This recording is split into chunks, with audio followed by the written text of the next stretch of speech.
Tengku Cik Maat di Tiro, anak Tengku Muhammad Amin Tiro dan ibunya Nyak Cut, keturunan Tengku Cik Tanoh Mira Aceh Besar, kerabat Tengku Cik di Tiro Muhammad Saman. Dia ulama dan pejuang yang juga syahid di Tangsel dalam melawan penjajah Belanda di Aceh. Tanggal 3 Desember berangkatlah Brigade 5 dan 6 di bawah pimpinan Smith. Mereka menemukan jejak-jejak yang menuju ke arah Alubot. Di sana banyak sekali jejak kaki sepasukan kecil lawan yang baru habis makan durian hutan. Dari sini dikirimlah anggota-anggota pasukan ke berbagai-bagai arah untuk mengetahui arah yang sesungguhnya. Kemudian mereka kembali dengan membawa kabar baik, kecuali pencari jejak terkenal bernama Nusi yang tidak kembali. Sesudah beberapa waktu lamanya terdengarlah bunyi peluit yang menandakan bahwa pasukan boleh mengikutinya.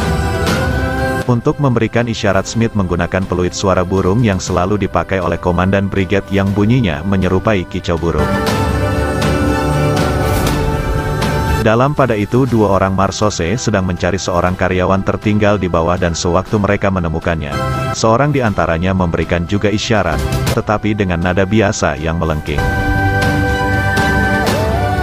Nusi yang bersembunyi dalam semak-semak di lereng bukit mendengar isyarat itu dan tak lama kemudian ia melihat di semak-semak di bawahnya sebuah gerakan yang disangkanya teman-teman sendiri. Tiba-tiba ia melihat dahan-dahan kayu dipatahkan ke pinggir dan seorang pemuda Aceh berbadan ramping dengan tangkulok, sama dengan kain ikat kepala, yang terbuka indah dan sebuah senjata revolver di tangannya tampak sedang mendaki lereng bukit. Seorang veteran seperti Nusi tentu saja tahu apa yang harus dilakukannya. Ia tidak bergerak-gerak sedikit pun dan terbenam lebih dalam ke bawah dengan jarinya pada pelatuk senapan.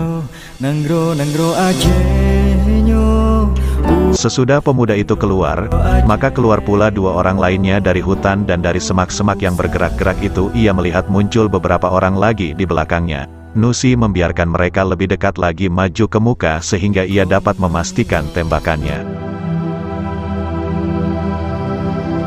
Pelurunya yang pertama mengenai pemuda itu yang seketika itu juga menjatuhkan senjata revolvernya dan tersungkur ke bawah.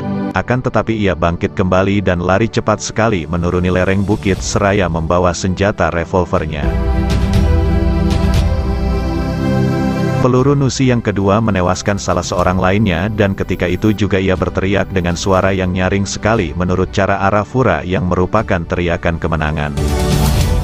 Dengan segera berlarilah anggota-anggota marsose lainnya ke depan sambil melepaskan tembakan yang mengenai pemuda tadi yang memang telah tertembak oleh peluru-peluru Nusi. Dari cincin yang terdapat di pinggangnya diketahui bahwa pemuda itu adalah Tengku Maat. Ia gugur seperti ayahnya Tengku Muhammad Amin dalam perang suci di Anek Galong. Tengku Maat adalah seorang pemuda berkulit putih yang tampan parasnya. Ia mengenakan celana hitam yang bersulam benang sutera dan baju hitam berkancing emas. Ia memakai tangkulok sutera merah dan sewaktu meninggal ia memegang senjata revolvernya di tangan kanannya. Salah satu peluru yang ditembak ke jantungnya, matanya yang terbuka seolah-olah masih melihat ke langit biru jauh tinggi di atasnya.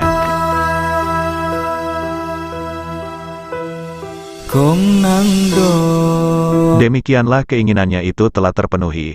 Syahid seperti ayahnya, kematiannya itu telah mengakhiri suatu kisah para ulama di Tiro yakni bangsa Aceh yang kuat yang tidak kenal dengan damai, yang telah menghina kita dengan menjewer telinga kita pada masa-masa kita berada dalam keadaan lemah.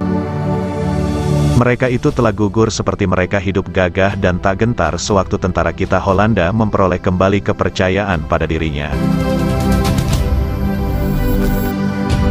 Sejenak Smith berdiri dengan anak-anak buahnya serta berdiri dengan hormat dekat jenazah Tengku Maat, putra sang ayah, seorang Aceh yang jujur seperti banyak mereka yang lainnya dikagumi serta dihormati juga oleh mereka yang menang. Tengku Cik Maat menemukan syahidnya dalam kondisi tangan kanannya masih menggenggam senjata, melalui cincin yang ditemukan dalam pinggangnya. Belanda baru mengetahui jika itu adalah pemuda berumur 16 tahun itu telah syahid. Dan, Ia telah membuktikan prinsipnya untuk lebih memilih syahid di usia yang belia seperti ayahnya daripada harus tunduk dan memperbudak diri kepada penjajah Belanda. Seperti wilayah-wilayah lain di Nusantara, Smith dan anak buahnya memberi penghormatan terakhir kepada Tengku Cikmaat, pemuda terakhir dari keturunan ulama Tiro yang sangat dihormati dan dikagumi oleh Belanda. Dalam upacara terakhir itu, Smith berkata kepada pasukannya, "Dit is the zoon van de vader," inilah anak agam sang ayah. Kong gempung naso jaga